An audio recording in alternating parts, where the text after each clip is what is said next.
Saya tidak tahu apakah karena kita satu-satunya negara selain Israel yang mempunyai Kementerian Agama.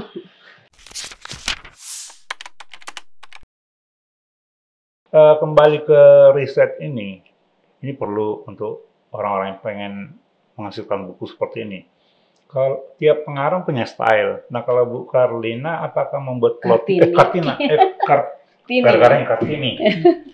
Mereka bersahabat ya, gerakan Ibu Peduli, Ibu Karlina sama Kartini. Ibu Kartini, apakah membuat plotnya dulu, baru kemudian meriset, atau ketika merasa perlu meriset? Plot selalu ada. Saya dulu selalu mengatakan saya ingin membuat suatu novel percintaan dengan suatu setting sejarah. Ya. Tapi siapa gitu. Lalu ada teman mengatakan pada saya, Bu, jangan perempuan Jawa ya yang jadi perempuannya diambil gitu. Kita udah capek dengar soal perempuan Jawa jadi simpanan itu gitu ya. Jadi siapa? Saya pikir-pikir lebih baik coba perempuan Batak. Tapi perempuan Batak pada masa itu kan tidak ada saya kira perempuan Batak ya kebetulan dan beruntung yang menjadi simpanan dari orang-orang Belanda ya. Orang-orang Belanda, orang Eropa kebetulan. Ya. Kebanyakan dari Jawa, dari Sunda semuanya. Ya, dari Batak tuh hampir tidak ada ceritanya. Saya pilih Batak karena saya lebih menguasai budayanya. Saya tidak harus mencari-cari. Dan yang kedua adalah saya ingin melihat bagaimana benturan di masa Hindia Belanda antara penjajah dan yang terjajah yang digambarkan oleh dua orang yang jatuh cinta. Benturannya seperti apa? Benturan konflik yang terjadi. Emosi juga ya Bu ya. Emosi semua. Keluarga ya Bu. Karena Marian ini betul-betul datang dari keluarga yang sangat kaya. Dan ayahnya dia sangatlah sangat dihormati oleh pemerintah Hindia Belanda. Ya. Nah, ini Marian dia bertemu dengan seorang ahli perkebunan dari Wageningen, ya sekolah pertanian. Saya ke Wageningen untuk melihat sekolah itu. Nah, ini kan sebetulnya kedudukannya secara sosial ya, Bu, ya. Dari segi uang bahkan Marian di atas itu. Tetapi ini adalah suatu fakta ya bahwa setinggi apapun Marian, dia tetaplah adalah pada posisi terjajah. Pribumi ya, Bu. Dia seorang pribumi. Betul. Sedangkan Jan Pieter sekalipun dia hanyalah seorang insinyur pertanian, tetapi dia adalah mewakili negara penjajah. Menarik sekali. Nah, ini dalam sebetulnya itu yang saya gambarkan dalam buku itu. Yang kemudian Marian berontak, dia menyadari mengapa Among ayahnya dia menolak hubungan dia dulu dengan Jan Pieter. Gitu. Dan dia pada saat yang sama sebetulnya sudah ditunangkan dengan William Hassel-Holland Siregar. Yang ke Belanda itu Bu ya. Yang di Belanda yang kemudian jadi Mr. in the Rechten itu. Ini kan menarik sekali ya Bu ya. Artinya Ibu sebagai seorang antropolog pasti mengetahui perasaan pergolakan hati tokoh-tokoh ini ya kan Bu. Kan tidak biasa kalau Jawa ya udah submisif gitu kan. Kalau ini dia mau memberontak tapi posisinya ternyata nggak lebih tinggi dari si penjajah. Itu apakah ilmu antropologi yang Ibu selama ini geluti itu membantu Bu untuk mengelaborasi? Saya jawab dulu Bu. Membaca walaupun baru sepertiga ya, saya merasakan betul warna antropologi di sini. Ketika Bu Kartini memilih tokoh, Mariam sendiri bukan Batak Tulen, ibunya orang Garut gitu ya. Campur. Dan Jan Pieter pun campuran, ya. Dan dia lama sampai anak-anak tinggal di Garut. Jadi memang wacana antropologi kental di karya ini. Tapi Ibu silakan menerangkan. Ya, karena saya kan menggambarkan di sana bahwa fakta sosial kita adalah kemajemukan ya, identitas kolektif bangsa kita. Jadi sebetulnya perkawinan campuran itu adalah hal yang sangat biasa. Kayak kita. Iya, iya. Jadi harus dilihat. Saya juga sebetulnya implisit di sana mengatakan bahwa pada masa itu keadaan yang begitu buruk Hindia Belanda, soal agama tidak pernah dipermasalahkan. Tidak, sama sekali. Ya. Sorry, Bu, Tetapi artinya pada kita waktu itu Marian beragama Islam ya, Bu? enggak Kristen. Oh, tidak, Dia Kristen. seorang Kristen. Oke. Ya. Jadi tidak dipermasalahkan di sana. Ketika ayahnya Marian Immanuel menikah sama Minarsi, ibunya yang datang dari bangsawan, di sana soal agama bukanlah suatu hal yang patut dipertentangkan. Itu beda dengan kita sekarang. Jadi ada suatu setback yang terjadi ya sesudah sekian ratus tahun bahwa kita menggunakan jargon agama untuk memisahkan orang-orang yang saling mengasihi atas nama superioritas agama. Agama itu tidak pernah superior. Agama itu hanya mengajarkan kasih, mengajarkan damai. Jadi kita punya kecenderungan mempertentangkan, dan yang saya sampai sekarang tidak habis pikir adalah mengapa negara turut campur untuk menentukan ya kisah cinta atau percintaan dari orang yang berbeda agama. Iya, bukan urusan negara itu urusan dari individu-individu. Ya. Ya. Saya tidak tahu apakah karena kita satu-satunya negara selain Israel yang mempunyai Kementerian Agama. Menarik banget, Bu. Coba kemarin itu kita ketemu Ibu udah selesai perkara. Jadi saya kritik saya dari buku Ragamnisi Marian, walaupun saya tidak menyatakan secara terbuka, adalah bahwa kita benci mengenai kolonial ya Belanda, menindas itu betul. Tetapi kita juga pada saat yang sama sesudah merdeka, kita juga menindas hak-hak daripada warga kita atas nama agama. Itu tidak terjadi di masa kolonial. Ya. Jadi ini saya rasa perlu kita lihat ya seperti ini. Ya. Jadi kita juga mengalami suatu setback dalam cara berpikir kita. Ya. Di dalam buku saya yang kedua, secara clear itu saya tunjukkan sikap. Ya. Sikap bahwa negara bisa merusak warganya sendiri. Jadi negara itu bisa opresif, bisa suportif kepada warganya. Tergantung bagaimana pemimpinnya pada saat itu melihat persoalan-persoalan yang dihadapi. Ya. Kalau misalnya para bupati, para gubernur, para presiden, ya, tidak mempunyai suatu visi atau suatu konsep mengenai kesetaraan gender, kita bisa membayangkan kebijakan-kebijakan apa yang akan keluar nantinya. Ya. Jadi ini yang saya pikir mungkin di dalam novel yang saya tulis adalah ada semacam pesan tersirat di sana. Ya. Jadi benar Bu bahwa ideologi seorang penulis itu akan meresap dalam karya-karyanya. Ya. Itu pun kelihatan Bu Kartini sangat peduli pada gender, kesetaraan, keberagaman gitu ya. Dan itu kemudian dimasukkan dengan elegan di trilogi ini. Nah tentang pembabakan, yang pertama ini kan settingnya 1900 sampai 1955. Sampai 56. Okay.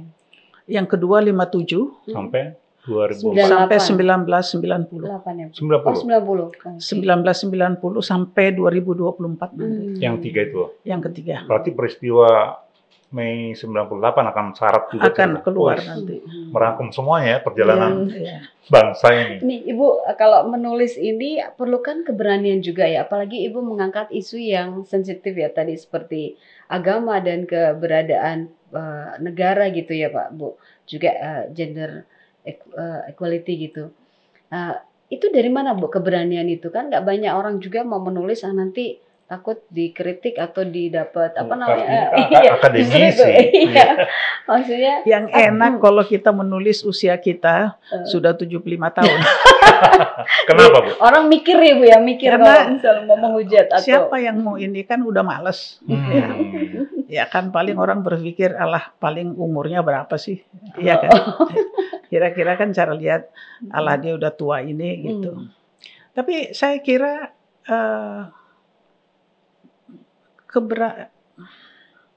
saya mengalami kehidupan yang sangat berwarna ya.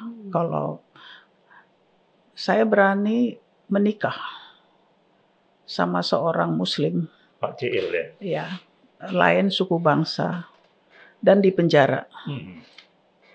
Malari. Ya, Syahrir di penjara 4 tahun, dari hukumannya 6,5 tahun. Saya menikah, saya putuskan, dan harus dilihat pada masa itu ya. Ya, pada masa itu 46-47 tahun lalu itu tidak mudah. Betul. Sama sekali tidak mudah. Tapi saya jalani, lalu saya harus ikut dengan Syahrir menjadi buangan political exile di Amerika selama 5 tahun.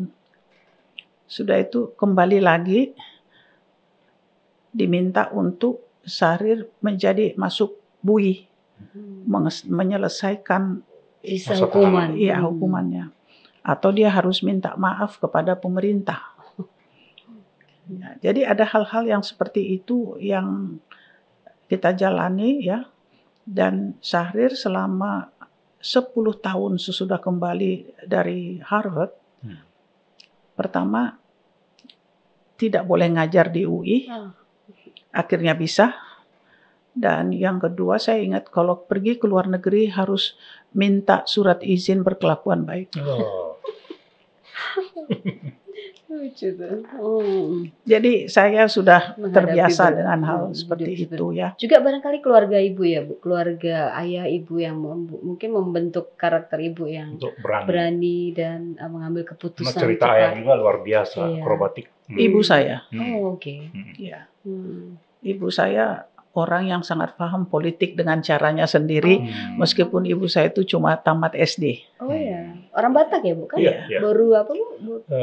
Boru Neighborhood. Okay. Ibu saya selalu mengatakan perempuan itu harus ya melihat kesempatan dan membuka kesempatan untuk dirinya.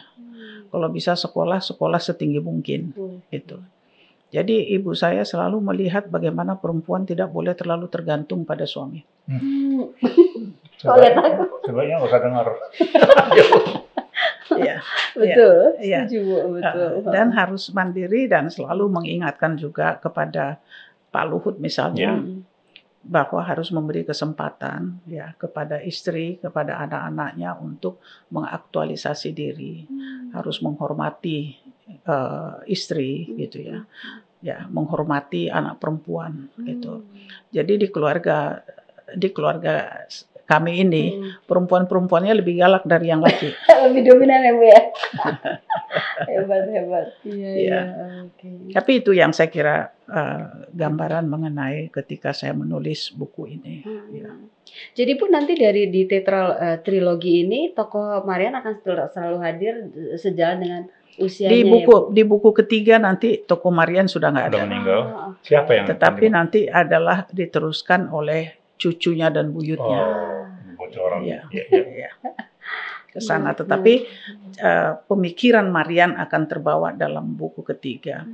Buku ketiga saya kira nanti saya itu akan berisi akan saya cover juga mengenai COVID. Karena itu adalah masa COVID ada semuanya. Dan ada anaknya yang kemudian menjadi medical doctor untuk itu. Tadi Ibu Kartini mengatakan bahwa buku kedua udah hampir rampung. Apakah sama tebalnya dengan ini atau lebih tebal lagi? Agak saya kurangi sedikit. Jadi sekitar berapa itu? Ya, kurangi sedikit lah, 100 halaman. 500 masih tebal juga. Kadang-kadang susah. Kan itu sulit ya. Soal halaman tuh suka tidak kita duga gitu. Ketika saya menulis ini saya tidak menyangka menjadi 660 halaman. Ya, saya hanya berpikir pokoknya udah selesai gitu. Karena di negeri Belanda itu ketika sabbatical banyak hal-hal yang bisa menginspirasi. Saya sangat sulit menulis di Jakarta. Sibuk ya Bu. Karena terlalu banyak yang disebut social distraction. Ya. Lagi misalnya, ini gitu. Nah, saya selalu traveling. Saya beruntung ya. Saya masih bisa traveling. Nah, kalau saya traveling itulah saya menulis dan ilham itu datang. Itu cepat gitu. Ya. Saya misalnya bulan depan saya akan pergi ke 4 negara. Wah. Nah itu nanti saya nulis itu di situ. Ya. Tapi novel ini bukan biografi ibu kan, Bu? Bukan. Soalnya kalau kayak Pram itu ada juga yang menilai bahwa sebenarnya itu adalah biografi dirinya ya. Maksudnya berdasarkan Bisa saja, pengalaman kadang-kadang pribadi. bisa. Jadi ada misalnya begini, itu terbawa dalam karakter. Marian misalnya, dia suka sekali berdansa, suka sekali musik. Itu sebetulnya saya. Oh. Ya. Bu, dia suka berenang juga nggak? Saya nggak tulis di situ. Atlet pon dulu.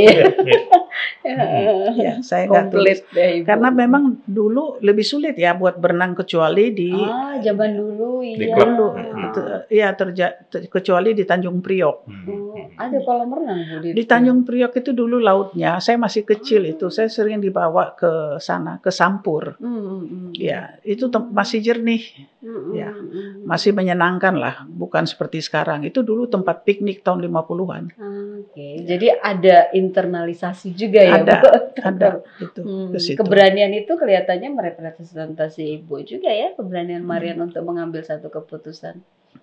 Sekarang juga mungkin kita bisa lebih berani, bukan apa-apa, karena memang bagaimana juga negeri kita ini jauh lebih demokratis sekarang, ya, jauh lebih terbuka. Yang mungkin pengen diketahui oleh mereka yang punya obsesi untuk menjadi seperti Ibu menghasilkan novel, Bu, bagaimana sebaiknya ritme kerja seorang penulis fiksi itu? Apakah harus perlu jadwal yang baku atau biarkan aja? Sulit kita juga. Saya bisa nggak menulis berhari-hari.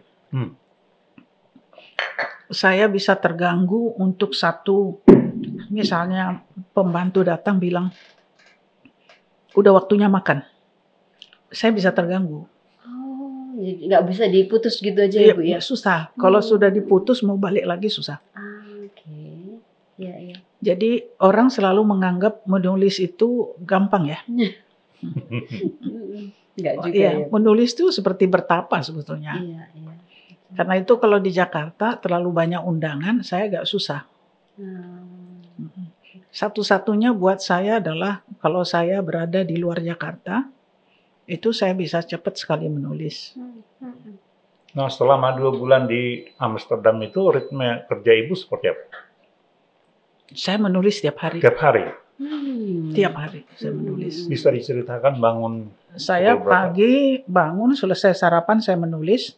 3 kali seminggu saya pergi ke Leiden University, ya, ke perpustakaan, seharian di sana saya membaca, bikin catatan-catatan kecil. Sesudah itu saya balik, saya menulis, saya tuangkan di dalam tulisan. Ya, nanti saya pergi sore-sore minum kopi di mana saya ketemu orang-orang itu memberikan saya inspirasi. Ya, saya mengunjungi tempat-tempat, misalnya satu contoh. Saya menggambarkan secara antropologis ya, description mengenai pernikahan di sebuah gereja ya, di Amsterdam, di daerah pertanian tempat saya tinggal. Gereja itu berusia 1270. Tua sekali ya. Saya datang di gereja itu, lagi saya jalan, saya lihat, wah bagus sekali settingnya. Jadi saya pindahkan pernikahan itu ke situ. Menarik. Iya. Padahal sebelumnya nggak ada bayangan. Sebelumnya saya lagi berpikir kemana ini dia ketaruh ya gitu. Tapi untuk itu saya kan harus pelajari pada saat itu bagaimana jalan raya menuju ke tempat itu. Di tahun itu. Apakah mobil sudah ada pada masa itu? Ternyata mobil belum umum. Jadi masih pakai kereta. Kalau pakai kereta, kuda ditarik seperti apa? Iya. Ininya. Nah, di sana saya ketemu dengan seorang profesor yang dia memang memfokuskan untuk mempelajari transportasi di masa kolonial. Wah, sejarah transportasi khusus ya Bu ya. Jadi saya ketemu, saya mewawancara, dia membantu saya dengan berbagai banyak data, gambar-gambar mobil, kereta segala macam. Jadi saya dapatkan utuh. Lalu saya pergi ke restoran yang saya gambarkan, itulah tempat sesudah pernikahan, mereka makan di restoran itu. Restoran itu sudah lama ada dan saya bertanya, dulu ini restoran atau apa?